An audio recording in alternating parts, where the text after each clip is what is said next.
Fala pessoal, no vídeo de hoje a gente vai falar sobre chamadas assíncronas no JavaScript. A gente vai entender o que é essa tal de promise, o que é essa tal de callback que a gente fala o tempo inteiro, principalmente quando a gente está falando sobre chamadas API, consumo de endpoint ou alguma operação parecida. A gente vai entender a fundo aqui como é que a gente utiliza o then e o cat e também a nova sintaxe que foi criada no JavaScript para a gente lidar com operações assíncronas, que é a sintaxe do async await. Tá bem completo esse vídeo, tá bem detalhado, tá? Então se você teve dificuldade ou ainda tem dificuldade para entender, eu tenho certeza que você vai sair desse vídeo aqui craque no consumo de promises, entendendo o que é uma operação assíncrona no JavaScript.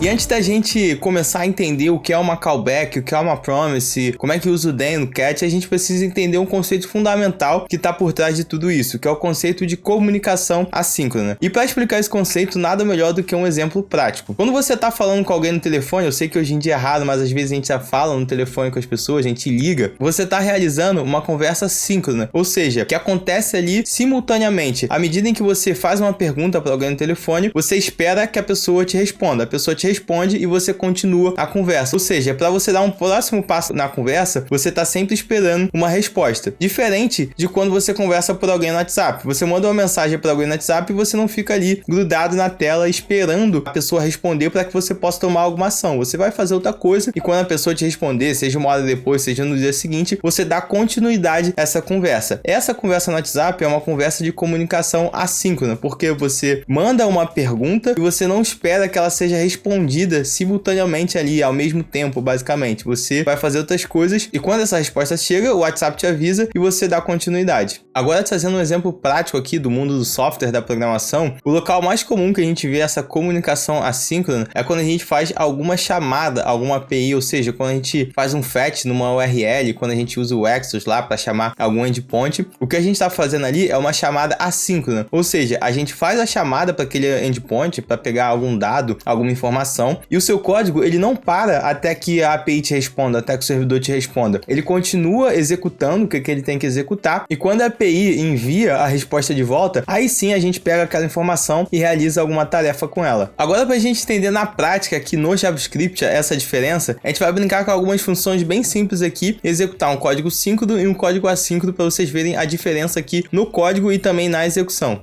Então eu criei uma função bem simples aqui que eu chamei de sync function e dentro dela eu estou dando console.log e aqui no meu código eu dei um console.log do início e do fim também para ter uma marcação aqui. Então eu vou dar um play, rodar com o debug aqui. E aqui, ó, tá vendo aqui no console? Primeira linha que foi executada o início, depois ele chamou a função, dentro dela deu console.log no sync function, depois saiu e deu console.log no fim. Se a gente ver passo a passo, eu posso, por exemplo, botar uns breakpoints aqui, nas linhas e vou executar aqui. A primeira linha aqui de código executável, essa aqui, o meu início, vou dar um play, ele veio na linha aqui do sync function. Vou dar mais um play, entrou dentro da função, tá vendo aqui, ó, já deu o console no início, vou dar mais um play, deu o console no sync function, e agora chegou na última linha aqui no fim, deu o console no fim, acabou a execução do meu código. O que a gente acabou de ver aqui foi a execução de um código síncrono, que cada linha foi executada exatamente na ordem que está sendo apresentada aqui no código. Agora eu vou modificar um pouco essa função aqui para torná-la assíncrona. Então a primeira coisa que eu vou fazer aqui é mudar o nome, botar o azinho aqui de async, mudar aqui o console e a chamada também. E o que eu vou fazer aqui dentro? Aqui dentro eu vou chamar uma função que vocês já devem conhecer se você usa JavaScript, que é o setTimeout. Se você não conhece, pensa que o setTimeout é uma função onde ele vai segurar a execução do código que você colocar aqui dentro por um determinado tempo. Então, vou colocar a função aqui, tá? Vou passar esse console aqui para dentro, esse console.log. Deixa eu tirar aqui e vou executar o novo nome aqui, já tá aqui o novo nome. E eu vou determinar que ele vai demorar 300 milissegundos para executar isso aqui, beleza? Então eu só modifiquei a função aqui, agora ela é uma função assíncrona, mas a ordem de execução aqui tá a mesma, continua o início, a chamada da função e o fim, beleza? Vou tirar os breakpoints aqui, só pra gente poder olhar o console, vou dar uma limpada aqui e vou executar. Executei, olha que estranho, agora o que aconteceu aqui, ó? Ele deu o console no início, depois ele chamou essa função aqui, mas ele não deu o console do async, ele deu o console do fim e depois que essa função aqui foi chamada. Então eu vou vou botar meus breakpoints aqui, rapidinho. Dei o play, primeira linha aqui é o console.log início. Vou dar continuidade no código. Segunda linha é a chamada da função. Então ele vai chamar a função. Repara aqui, tá vendo que ele não entrou aqui dentro do setTimeout? Ele foi direto para o fim. O que que acontece? Essa minha função aqui, ela é uma função assíncrona. E como ela é uma função assíncrona, o JavaScript vai chamar essa função e vai ver, opa, tem uma tarefa aqui que ela não vai acontecer agora. Ela vai demorar um tempo para responder. Nesse caso aqui, 300 milissegundos. Então o JavaScript, ele não vai travar o teu código esperando essa função terminar para dar continuidade. Vai dar continuidade ao código e quando essa função estiver pronta para retornar no valor, ou seja, para ser resolvida, né, que a gente vai falar mais disso lá na frente, aí sim ele vai executar o que tá aqui dentro. Então, vou dar play aqui de novo e tá vendo? Depois ele veio cair aqui dentro do meu setTimeout e vai dar o console.log no meu async function. E aqui, pessoal, eu não vou entrar em muitos detalhes como é que o JavaScript está fazendo isso por debaixo dos panos, mas se você tiver curiosidade, quiser saber um pouco mais, é só você procurar sobre o Event Loop, que é basicamente quem controla toda essa execução. A minha ideia aqui foi mostrar uma coisa do dia a dia, algo que vocês vão utilizar. Então pensa nesse async function aqui com esse setTimeout como se fosse a chamada para uma API. Você está chamando algum endpoint para puxar alguma informação. Teu código de JavaScript ele vai se comportar dessa mesma maneira. Isso é o importante para a gente saber aqui no momento. Bom, e agora a gente vai ver algo mais próximo da realidade de vocês. Um dos casos mais comuns para você trabalhar com código assíncrono, com chamadas assíncronas, é quando você está consultando alguma API. Então é justamente isso que a gente vai fazer agora. E para isso, a gente vai utilizar a API do GitHub. Ela é pública e a gente consegue ter acesso a diversas informações aqui, como informações dos repositórios, das organizações e de perfis também. Então se você quiser saber um pouco mais, é só entrar aqui no docs.github.com. Aqui eu estou utilizando a API REST e dar uma olhada aqui para ver como é que você faz essas chamadas e as informações que você pode obter. Então agora eu vou limpar esse código aqui e vou construir a nossa chamada API do GitHub. Para isso, eu vou utilizar uma biblioteca bastante conhecida para chamadas API que a gente utiliza, que é o famoso Axios. Se você já trabalhou em algum projeto que foi chamada API, provavelmente você utilizou o Axios. Então eu vou criar uma função aqui que ela vai me trazer informações sobre os repositórios. Então eu vou chamar ela de getRepository. Ela vai receber o nome do repositório e a gente vai fazer uma chamada aqui com Axios, uma chamada no get, onde eu tenho que passar a minha URL, ou seja, o endpoint que eu quero fazer essa chamada. Então eu vou botar aqui o endpoint. Então, coloquei aqui o meu endpoint da API do GitHub e eu vou passar aqui pela função o nome do repositório. Nesse caso aqui, vamos pegar o repositório do React lá do Facebook, beleza? Mas antes da gente executar esse código, vamos dar uma olhada em exatamente aqui o que esse código get ele faz, beleza? Esse método get aqui, como a gente já viu, ele aceita uma URL, que foi o que a gente passou aqui, e também alguns parâmetros de configuração que são opcionais, nesse caso aqui a gente não vai utilizar. Mas o que a gente está interessado mesmo em saber aqui é saber o retorno dessa função. E essa função aqui, ela me retorna uma promise. Então, se você já utilizou algum código, seja para chamada API ou de repente leitura de algum arquivo, alguma coisa, provavelmente o dado que você queria obter estava encapsulado dentro desse promise aqui. Nesse caso, é o nosso Axios Response, ou seja, uma resposta aqui montada pelo Axios que está encapsulada dentro de uma promise. Mas que diabos é essa promise? Se a gente for aqui no tradutor e colocar a tradução do inglês de promise, a tradução literal é promessa. E é justamente isso que a promise nos traz no JavaScript. Ela nos traz uma promessa. Mas promessa de quê? Promessa desse dado que a gente está querendo buscar. Então, dando uma olhada aqui no Developer Mozilla, a gente tem a definição um pouquinho mais formal aqui da promise. Vou até deixar linkado aqui se vocês quiserem ler com mais cuidado depois. Mas o que vocês precisam entender, basicamente, é isso. É que uma promise, ela é uma promessa de que algum dado vai ser retornado. E essa promessa, ela pode ser cumprida ou pode ser não cumprida. Que é que a gente fala quando a promise foi resolvida ou quando ela foi rejeitada. E para cada uma dessas situações, a gente pode definir através de funções o que a gente quer fazer, caso essa promise seja resolvida, ou seja, caso o valor que a gente esteja buscando seja retornado, ou caso aconteça algum erro, o que eu quero fazer caso não seja retornado o valor que eu queria.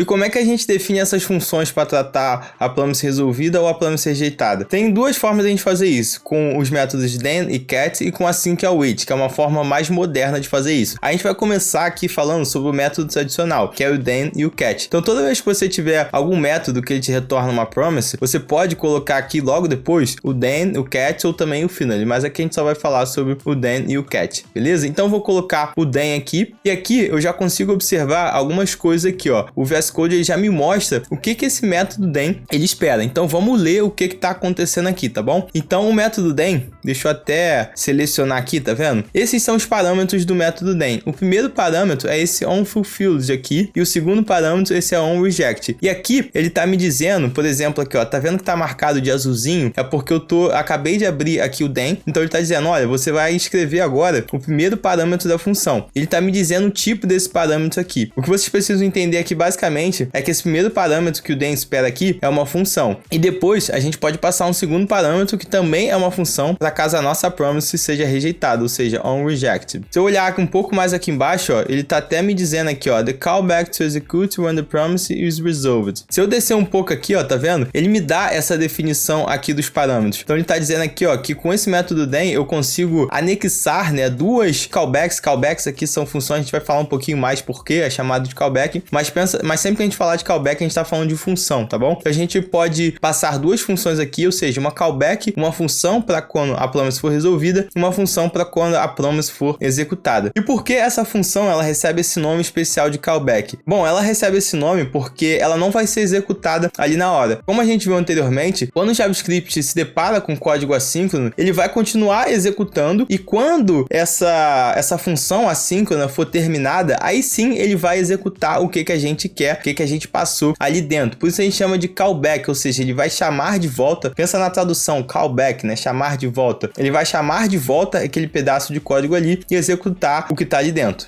Então, a primeira função que a gente vai passar aqui é essa função onFulfilled, ou seja, quando a promise for resolvida, deu tudo certo e a gente quer pegar esse valor. A gente vê muito as pessoas colocando algo como, por exemplo, assim, né, response, sei lá, digamos que eu queira só dar um console.log aqui nos meus dados, tá? Vou dar um console.log, response, como é uma chamada HTTP, eu tenho meu data aqui, tá bom? A gente vê muito, deixa eu fechar aqui, a gente vê muito as pessoas colocando assim, né, isso aqui que a gente tá passando, tá vendo? Isso aqui é uma função, só que a gente tá escrevendo aqui é o que a gente chama de arrow function, é uma função direta aqui na linha. Se a gente tiver uma função muito complexa, muito grande, isso pode ficar um pouco complicado aqui para ler. Então, eu vou separar isso aqui numa função para que fique mais fácil da gente entender. E eu vou dar o mesmo nome que o JavaScript dá aqui. Ele chama essa função de onFulfilled. Então, eu vou colocar aqui, vou criar uma função aqui dentro mesmo do meu getRepository chamada onFulfilled, beleza? E essa função aqui, ó, como ele mesmo diz, o onFulfilled, cadê o meu onFulfilled? Ele vai receber aqui, ó, esse valor, que é o valor que o Axios me retorna aqui, ou seja, a resposta aqui da chamada que a gente fez com o get do Axios.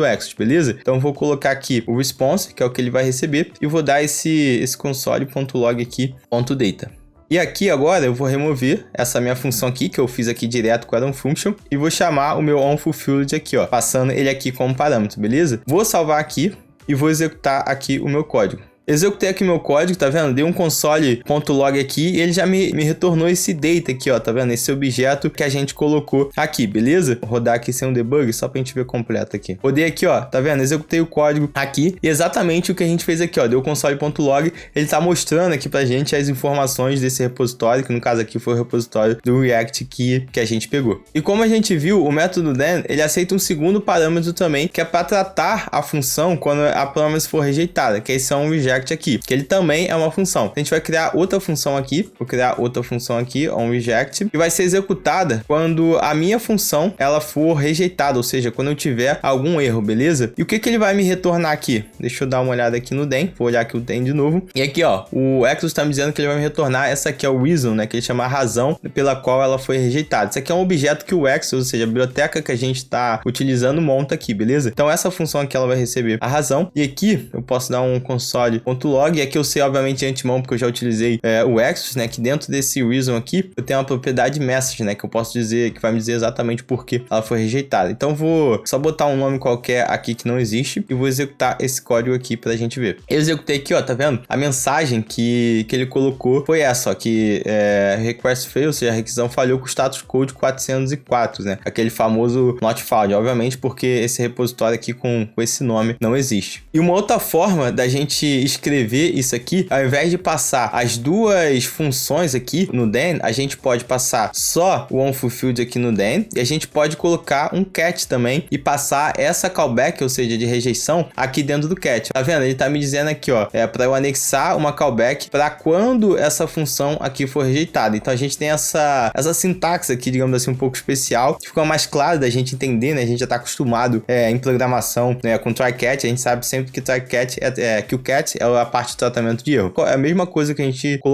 passasse as duas funções aqui. Então vou salvar aqui, deixa eu limpar e vou executar de novo. Mesma coisa aqui, ó, request fail, status code 404. E agora a gente vai fazer algo bem parecido com o que a gente já fez antes, né? Que a gente, no nosso exemplo de assíncrono aqui, para vocês verem que segue a mesma lógica. Então, vou colocar aqui mais um console.log, tá? Vou colocar um início e um fim aqui. Deixa eu dar um espacinho aqui, beleza? E vou colocar aqui os meus breakpoints aqui, que a gente tinha colocado também. Vou colocar aqui na chamada e vou colocar aqui dentro das funções do onFulfilled e do onReject também, pra gente ver passo a passo aqui executando. Vou apagar aqui, porque o primeiro teste que a gente quer fazer aqui é com essa função aqui dando certo, né? Ou seja, ele me trazendo as informações. Então, vou executar aqui, primeira linha de código, o início, vou dar continuidade aqui. Ó, segunda linha, o getRepository. Nosso getRepository é essa função aqui, que no caso é uma função assíncrona, né? Então, tá vendo? Ó, como é uma função assíncrona, ele foi lá, chamou essa função e falou, ó, uma função assíncrona, não vou esperar isso aqui terminar, vou continuar a execução do meu código aqui. Então,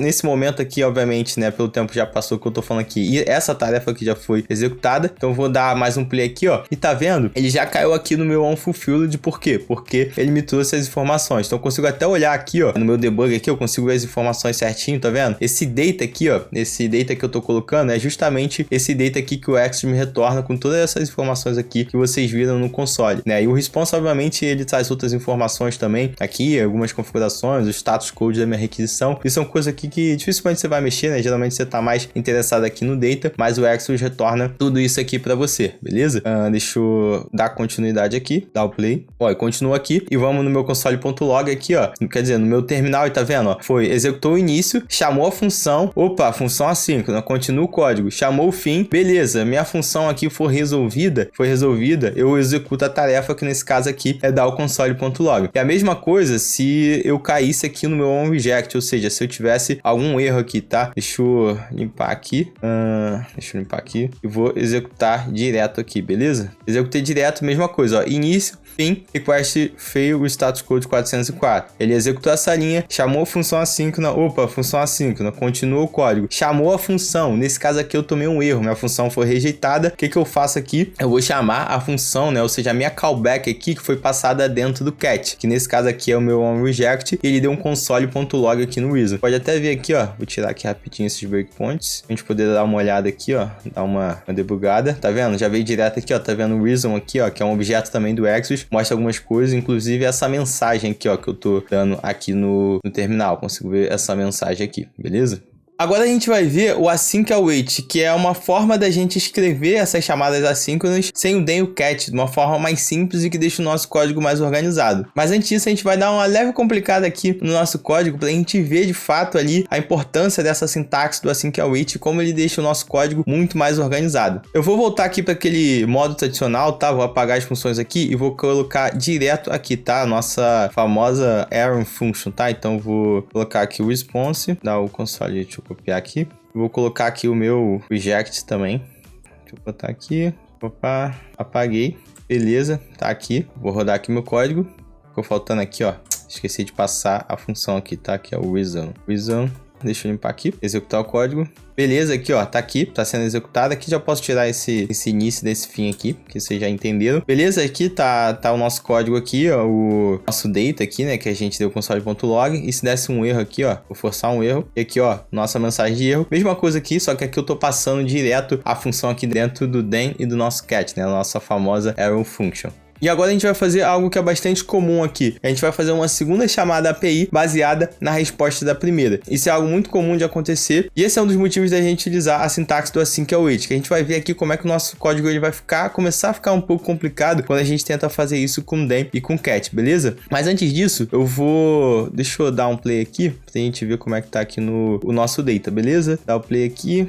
Eu vou esperar aqui o nosso response. Aqui, ó, dentro do nosso response data, a gente tem várias informações aqui. A informação que a gente quer pegar, que eu quero pegar aqui, ó, esse forks URL, né? Eu quero saber, ele vai me retornar aqui a lista de forks que eu tenho desse repositório, beleza? Então, deixa eu anotar aqui o nome dessa propriedade para eu não esquecer. É forks underline ali o URL. E é essa informação aqui que a gente vai utilizar para fazer a nossa segunda requisição. Deixa eu fechar aqui. Então, o que acontece? Quando a gente está utilizando esse den cat aqui, a gente depende da resposta da primeira requisição, a gente tem que fazer essa segunda requisição aqui dentro desse den. Então eu vou abrir aqui a minha função e quando eu receber essa resposta, eu vou de novo, né, com auxílio do access aqui do get, chamar esse endpoint aqui, que ele tá dentro do meu response.data.forks URL, beleza? E eu quero, sei lá, digamos que eu queira dar um console.log aqui, ou seja, eu quero printar essa lista de forks. Eu chamei o get de novo aqui, e esse get é uma função assíncrona, e a gente sabe que para pegar os dados de uma função assíncrona, a gente tem que utilizar o dencat. Então eu vou colocar o den aqui de novo, vou chamar aqui de response também,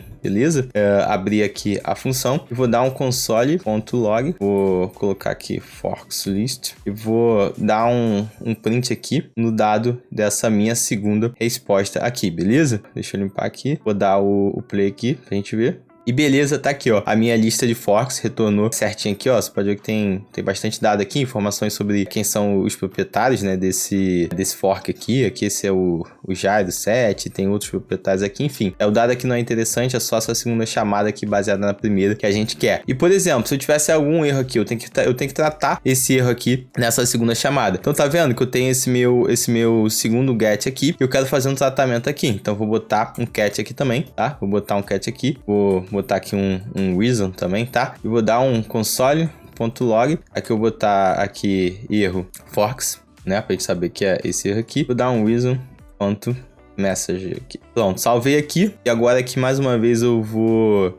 forçar aqui esse erro aqui na minha segunda chamada, só pra gente ver esse erro aqui. Então fazer algo bem parecido aqui, tá? Só pra forçar esse erro aqui. Vou botar aqui uma coisa errada aqui também na URL, tá? E vou dar um console e vou rodar aqui o projeto.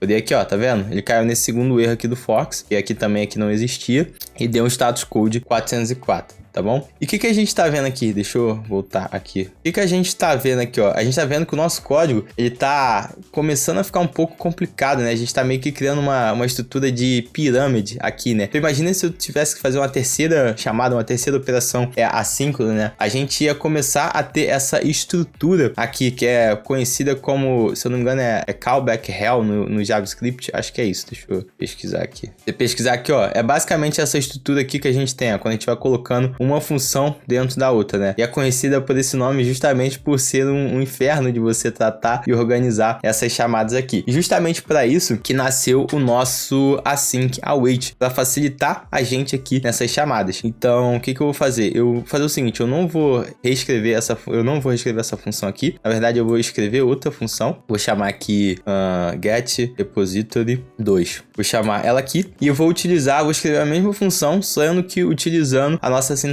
do async await. E a primeira coisa aqui no async await, né, e recebe esse nome, a gente fala async await porque é duas palavrinhas novas que a gente tem que introduzir aqui. A primeira é o async, que a gente coloca antes da função para indicar para o JavaScript que é uma função assíncrona, beleza? E a segunda palavra é o await, que a gente coloca antes da nossa requisição. Então vou colocar aqui response, tá? Vou fazer essa mesma chamada que eu tô colocando aqui. Vou botar a chamada aqui. E se eu colocar a minha seta aqui, ó, ele vai me dizer o que, ó, que esse meu response ele é uma promessa de um access response. O access response é o tipo de objeto que está me retornando aqui no get. Por que uma promessa? Porque eu simplesmente peguei essa minha chamada assíncrona e atribuí ela aqui. Então o que eu tenho que fazer? Antes da minha chamada, eu tenho que colocar esse meu await aqui, porque eu estou indicando agora para o meu código o seguinte, eu quero que você, dentro aqui dessa função, quando você for chamar, você espere isso aqui terminar e depois atribua o valor que foi resolvido dessa promise nessa constante que eu estou colocando aqui. Então se eu colocar aqui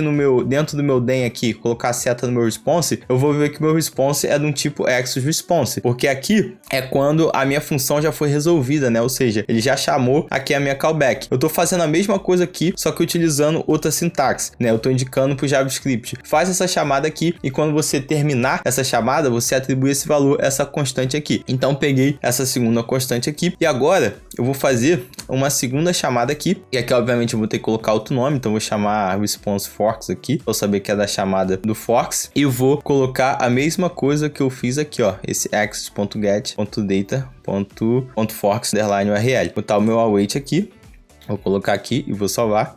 E aqui o meu response Fox, e vou dar o mesmo console.log aqui, eu dei aqui dentro do meu segundo den. E aqui, obviamente, tem que botar para receber aqui, como parâmetro, name. Opa, deixa eu botar aqui o meu response Fox.data, e vou chamar o meu aqui, o meu get repository 2 aqui, ó. Chamar meu get repository 2. Vou voltar aqui com o meu terminal, pra gente dar uma olhada. E vou chamar aqui o meu get repository 2. Vou botar aqui até aqui o nome da função, tá? Vou botar o nome da função e vou dar um play aqui.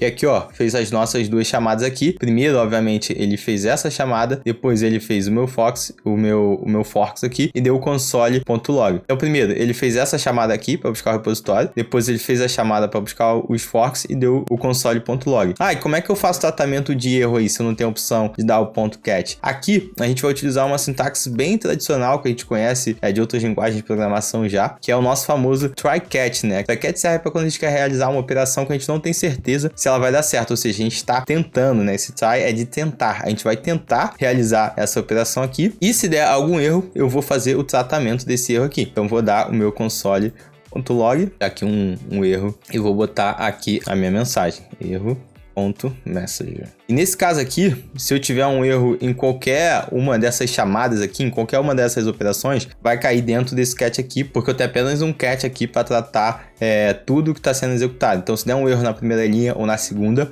em ambas vai cair aqui no meu cat. Então agora vamos dar uma comparada nessas duas funções aqui, ó. Vocês podem ver que, por exemplo, eu já escrevo um pouco menos linhas aqui, então se fosse mais chamadas, quanto mais chamadas eu estivesse fazendo, maior seria essa economia. E obviamente também a minha sintaxe aqui, ela tá bem mais clara, né? Aqui eu consigo ler de forma linear, né? Eu consigo ler linha a linha. Ou seja, ele fez essa primeira operação aqui, beleza. Depois ele vai para essa segunda, depois vai para essa aqui. E se der algum erro, eu caio dentro do meu cat. Aqui já é um pouco mais complicado, né? Porque eu tenho toda essa sintaxe aqui de iron function que vai colocando uma coisa dentro da outra. Então aqui eu tenho o meu primeiro den, aí dentro do den eu realizo mais uma operação que tem mais um den. Aí eu vou olhar esse cat aqui, da onde que é esse cat? Esse cat é do primeiro den. Eu tenho esse outro cat aqui que é do den de fora. Então, principalmente para quem tá começando, fica muito complicado eu entender essa sintaxe aqui, né, do den cat. Então, para isso que surgiu a nossa sintaxe aqui de async await, beleza? Eu vou dar uma debugada aqui para vocês darem, deixar o console aqui, o breakpoint aqui também. Vou dar o meu play.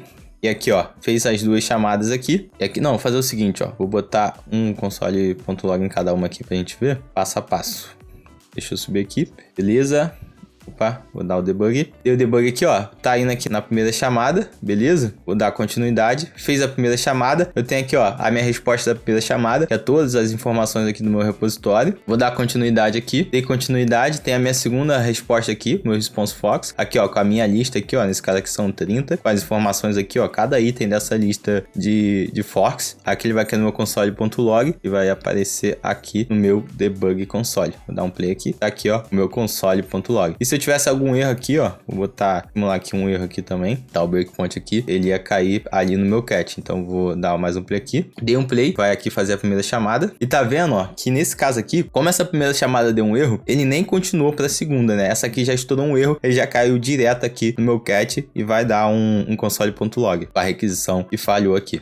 Bom, pessoal, nesse vídeo a gente vai encerrando por aqui. Tem mais algumas coisas que a gente pode tratar sobre promise, sobre chamadas assíncronas no JavaScript, como por exemplo, aqui a gente aprendeu a entender, a consumir essas promises, a brincar com den, com cat, com async await. Mas, por exemplo, a gente podia falar também um pouco sobre como eu crio essas promises, né? Como eu mesmo crio essas operações assíncronas. Eu decidi não colocar isso aqui nesse vídeo para não ficar muito grande, mas se vocês quiserem mais vídeos sobre JavaScript assíncrono ou sobre algum outro assunto que talvez você tenha um pouco de dificuldade, deixa aí nos comentários do vídeo, tá? Eu sempre olho, sempre respondo os comentários e é bom que vocês me dão mais ideias aqui de conteúdo pro canal. Então, por esse vídeo é isso. Se você gostou, não deixa de curtir aqui, não deixa de compartilhar para ajudar a gente. E é isso, pessoal. Até a próxima.